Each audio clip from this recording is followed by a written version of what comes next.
आज हमारा टॉपिक है कांग्रेस की स्थापना।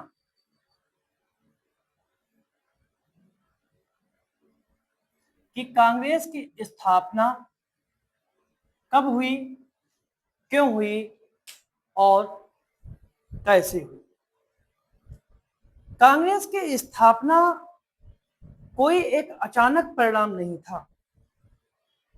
कांग्रेस की स्थापना धीरे धीरे भारतीय राजनीति की आवश्यकता बनी। ऐसा नहीं है कि कांग्रेस की स्थापना से पहले कोई संस्था नहीं थी या संस्थाएं बनी नहीं थी। कांग्रेस की स्थापना से पहले बहुत सारी संस्थाएं बनी थी। कांग्रेस की स्थापना से कलकत्ता हो, मद्रास हो या बंबई प्रेसिडेंसी में कई राजनीतिक संस्थाओं का उदय हुआ या उनकी स्थापना हुई, किंतु वो संस्थाएं जो थी वो स्थानीय हितों के लिए काम करती थी, ना कि राष्ट्रीय हितों के लिए। सरकार के डर के कारण इन संस्थाओं के सदस्य इन संस्थाओं को छोड़ जाते थे और इस तरह के कई संस्थाएं जो हैं वो अपना दम तोड़ चुकी थी। 1883 में इल्बर्ट बिल विवाद हुआ और इल्बर्ट बिल विवाद के बाद भारत में एक ऐसी संस्था की आवश्यकता की अनुभूत की जाने लगी जो पूरे भारत की समस्याओं को एक साझा मंच दे सके। दिसंबर 1884 में अडयार नगर में थियोसोफिकल सोसाइटी के वार्षिक अधिवेशन में देश के अनेक भागों से आए 17 प्रतिनिधि दीवान बहादुर रघुनाथ राव के निवास पर एकत्रित हुए। इस बैठक में एक देशव्यापी संगठन स्थापित करने का निश्चय किया गया। इसी के फलस्वरूप इंडियन नेशनल यूनियन नामक एक संस्था की स्थापना हुई।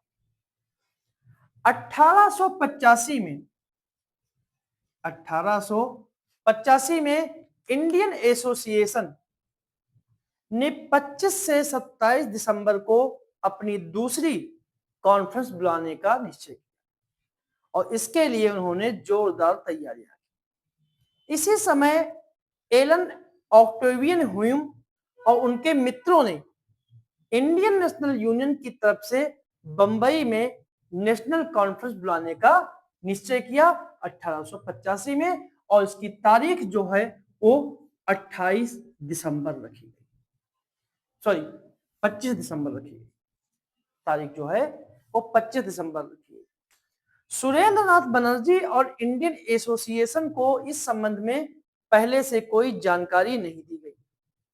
जब निर्धारित तिथि से पहले इंडियन एसोसिएशन के सम्मेलन को रद्द करने, बंबई में होने वाले सम्मेलन में भाग लेने को कहा गया तो बनर्जी यानी सुरेंद्रनाथ बनर्जी और उनके साथियों ने ऐसा करने से इनकार कर दिया। इस पर ह्यूम और उनके साथियों ने सम्मेलन का नाम और सम्मेलन की तिथि में परिवर्तन कर दिया। अब उसका नया नाम जो है इंडियन नेशनल का कॉन्फ्रेंस का नाम बदल के इंडियन नेशनल कांग्रेस कर दिया और अधिवेशन की तारीख जो 25 से 28 होनी थी उसकी तारीख इसके स्थान पर हो गई 28 से 30 दिसंबर। अखिल भारतीय स्तर पर संस्था बनाने का विचार अनेक भारतीयों के मन में था, परंतु इस दिशा में उठाए गए कदमों को व्यवहारिक रूप प्रदान करना या व्यवहारिक रूप प्रदान करने का श्रेय अवकाश प्राप्त अंग्रेज अधिकारी एओ ह्यूम को जाता है।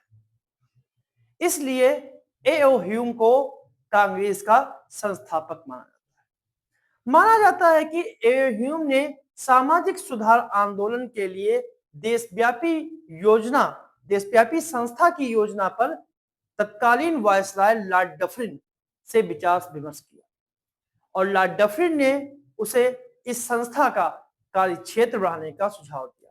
कह सकते हैं कि डफरिन ने ह्यूम के विचारों को राजनीतिक दिशा प्रदान की।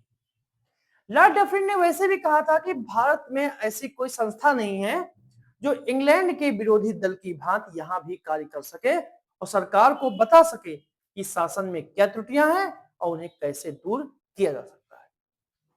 ए ह्यूम के द्वारा कांग्रेस की स्थापना किए जाने के संबंध में यह माना जाता है कि सरकारी पद पर रहते हुए ह्यूम ने कुछ सरकारी गुप्त रिपोर्टें भी देखी थी। इससे उन्हें आभास हुआ कि किसी भी समय राष्ट्रीय विद्रोह का रूप कोई भी असंतोष ले सकता है और इसका स्वरूप 1857 के विद्रोह से भी भयानक और घातक हो सकता है।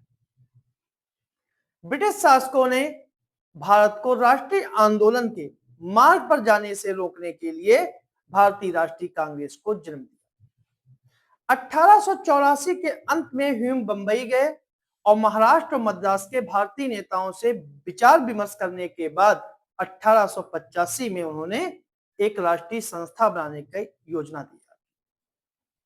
उनकी इच्छा थी कि बंबई के गवर्नर को इसका अध्यक्ष बनाया जाए, परंतु लॉर्ड डफरिन ने कहा गवर्नर को ऐसी संस्थाओं की अध्यक्षता नहीं करनी चाहिए क्योंकि उनकी उपस्थिति में लोग अपने विचार जो है स्वतंत्रता पूर्वक प्रकट नहीं कर सके।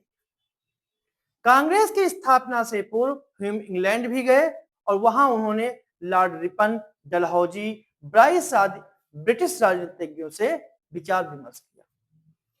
इंग्लैंड से वापस आकर ह्यूम ने नेशनल यूनियन का नाम बदलकर भारतीय राष्ट्रीय कांग्रेस रखा और मई 1885 में ह्यूम ने पहला परिपत्र जारी किया। इसके माध्यम से उन्होंने दिसंबर के अंतिम सप्ताह में देश के समस्त भागों के प्रतिनिधियों की सभा पूना में बुलाई और इस परिपत्र में उसने इस सभा के 2 उद्देश्य बताए। पहला उद्देश्य था कि राष्ट्र की प्रगति के कार्य में लगे लोगों का एक दूसरे से परिचय हो और इस वर्ष में किए जाने वाले कार्यों की चर्चा और निर्णय लिया जाए। पूना में प्लेग फैल जाने के कारण कांग्रेस का पहला अधिवेशन पूना की बजाय जो ये पूना में होना था अब यह बंबई में शिफ्ट कर दिया गया।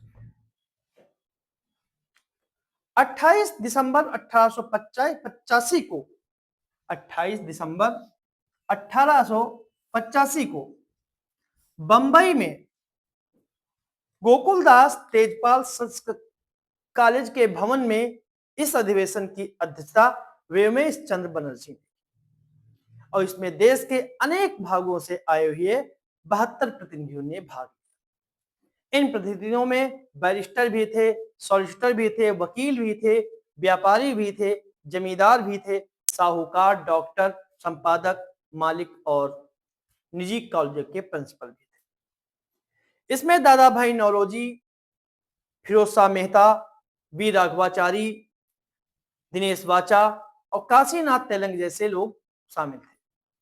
यह सम्मेलन सफल रहा और राष्ट्रीय स्तर की राजनीतिक संस्था भारतीय राष्ट्रीय कांग्रेस का जन्म हुआ।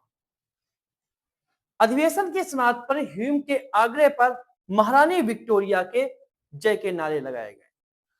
अब आते हैं कांग्रेस की स्थापना के उद्देश्य क्या थे। कांग्रेस के पहले अधिवेशन में अध्यक्षीय भाषण देते हुए व्योमेश चंद्र बनर्जी ने कांग्रेस की स्थापना के कई उद्देश्य बताए, जिनमें पहला था कि सारे भारतवर्ष में देश हित में काम करने वाले लोगों के बीच आपसी संपर्क को बढ़ाना है और उनमें मित्रता की भावना उत्पन्न करना है। दूसरा था व्यक्तिगत मित्रता और मेल जोल के द्वारा देश प्रेमियों के बीच में जात पात के भेदभाव, वंश, धर्म, प्रांतीयता की संकीर्ण भावना को समाप्त करना है और राष्ट्रीय एकता की जन भावनाओं का विकास करना है, जिसकी उत्पत्ति लॉर्ड रिपन के काल में हुई थी।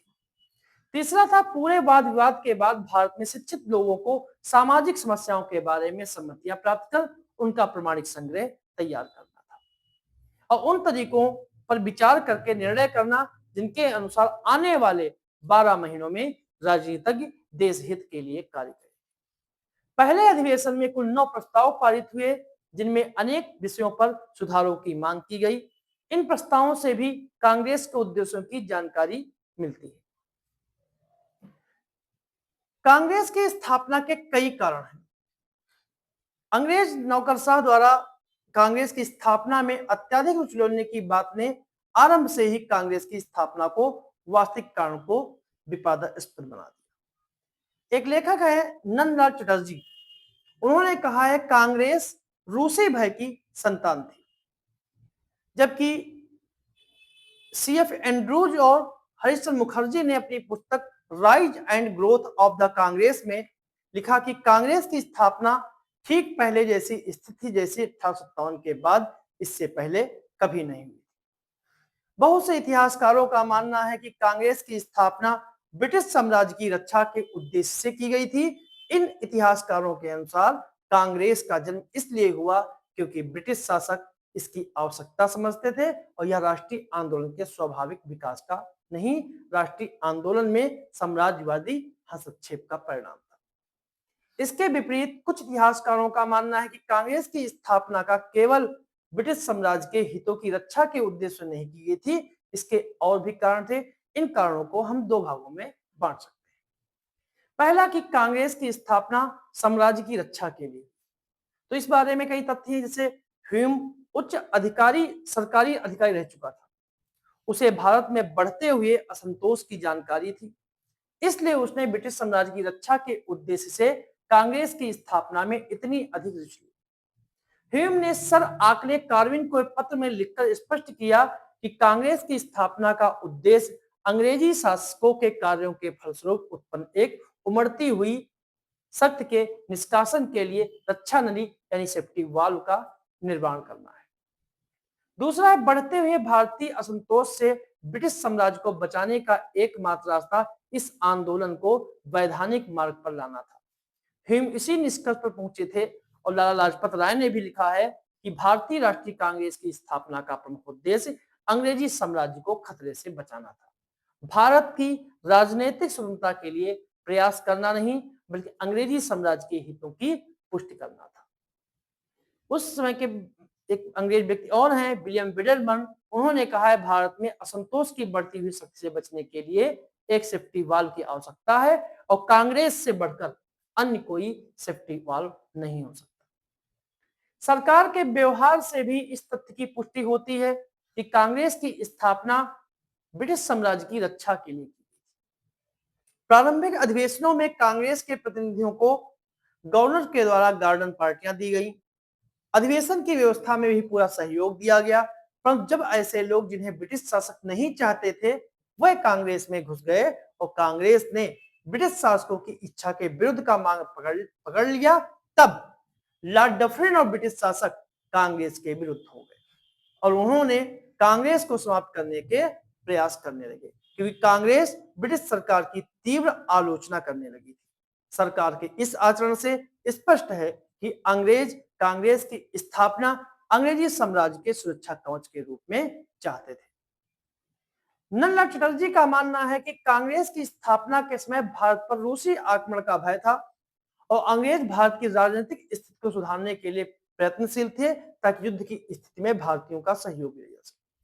रूसी आक्रमण के भय के समाप्त होते ही सरकार ने कांग्रेस के प्रति अपने रुख में परिवर्तन कर दिया। जबकि रजनीकांत दत्त लिखते हैं कि आरसी दत्त लिखते हैं कि कांग्रेस की स्थापना ब्रिटिश सरकार की पूर्व निश्चित गुप्त योजना का अंग है और कांग्रेस की स्थापना केवल साम्राज्य की रक्षा के लिए ही नहीं हुई। कांग्रेस की स्थापना केवल ब्रिटिश साम्राज्य की रक्षा के लिए नहीं थी बल्कि इसे सरकार समर्थित संस्था बनाना, इसके जन्मदाता जो है इसको सरकार समर्थित जो है वो संस्था नहीं बनाना चाहते। कई इतिहासकार मानते हैं कि कांग्रेस की स्थापना सिर्फ अंग्रेजी साम्राज्य की रक्षा के लिए नहीं हुई।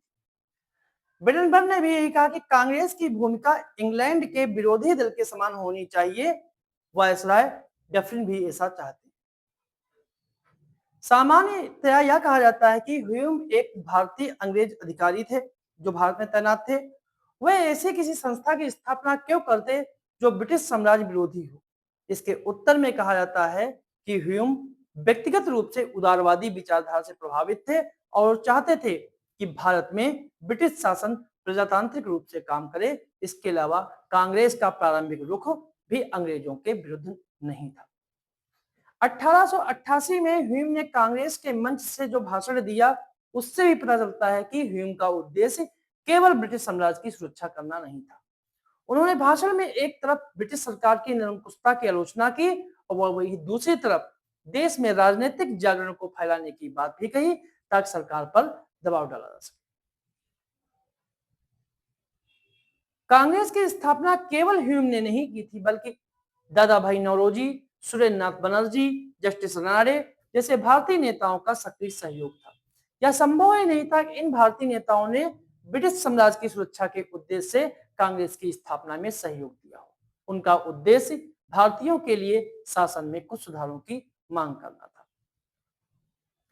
उपरोक्त तथ्यों के आधार पर यह कहा जा सकता है कि भले ही ब्रिटिश अधिकारियों के द्वारा कांग्रेस की स्थापना ब्रिटिश साम्राज्य को सुरक्षा कवच देने के लिए उद्देश्य से की गई हो, किंतु बड़े भारतीय नेताओं की उपस्थिति के कारण यह संस्था आरंभ से ही भारतीय हितों की सुरक्षा में काम पर लग गई। कांग्रेस का स्वरूप उसमें जैसा था, उसमें विद्वानों में जबरदस्त मतभेद रहे हैं कि इसके निर्माण में विकास में मद्रासी, मराठी और पारसियों का उतना ही हाथ था जितना कि बंगालियों का। किंतु कुछ लोग इसे बंगाली कांग्रेस कहते थे, कुछ लोग इसे हिंदू कांग्रेस कहते थे और कुछ लोग इसे पढ़े लिखे भारतीयों की संस्था कहते थे। इसके राष्ट्रीय स्वरूप को नकारते हुए, जबकि कुछ विद्वानों के अनुसार कांग्रेस संगठन और उद्देश्यों की दृष्टि डालने से सिद्ध हो जाता है कि कांग्रेस का जन्म जो है वो राष्ट्रीय संस्था के रूप में हुआ था, क्योंकि इसमें पहले अधिवेशन में कई धर्म और संप्रदाय के लोग शामिल हुए थे। 1885 के पहले अधिवेशन में 21 प्रतिनिधि जो थे वो मद्रास से, 38 बंबई और सिंध से थे, पंजाब से 3, उत्तर पश्चिम प्रांत उत्तर प्रदेश से 7 और बंगाल से 3, तो कुल मिलाकर 72 प्रतिनिधियों ने पहले अधिवेशन में भाग लिया था। इस प्रकार कह सकते हैं कि कांग्रेस जो है वो पहली एक ऐसी राजनीतिक संस्था थी जो संपूर्ण भारतीयों के लिए या संपूर्ण भारतवासियों के लिए उनके विचारों को एक मंच पर लाने का कार्य किया था। सर सैयद अहमद खान ने मुसलमानों को कांग्रेस से दूर रखने का प्रयास किया। उन्होंने ब्रिटिश राजभक्तों की एक संस्था यूनाइटेड पैट्रियाटिक एसोसिएशन और मुसलमानों के लिए मोहम्मदन एजुकेशन कांग्रेस बनाई। इन मुट्ठी भर लोगों को छोड़कर कांग्रेस पूर्णतः लोक प्रतिनिधि संस्था थी और उसके प्रतिनिधि राष्ट्रीय विचारों का एक प्रतिनिधित्व करते थे। जब कांग्रेस का चौथा अधिवेशन हुआ तो उसमें 1248 प्रतिनिधि शामिल हुए, जिसमें से 221 मुस्लिम और 220 जो थे वो ईसाई थे। तो ये नहीं कह सकते हैं कि कांग्रेस केवल हिंदुओं की पार्टी थी। कांग्रेस जो थी वो भारतीयों का एक समावेश था।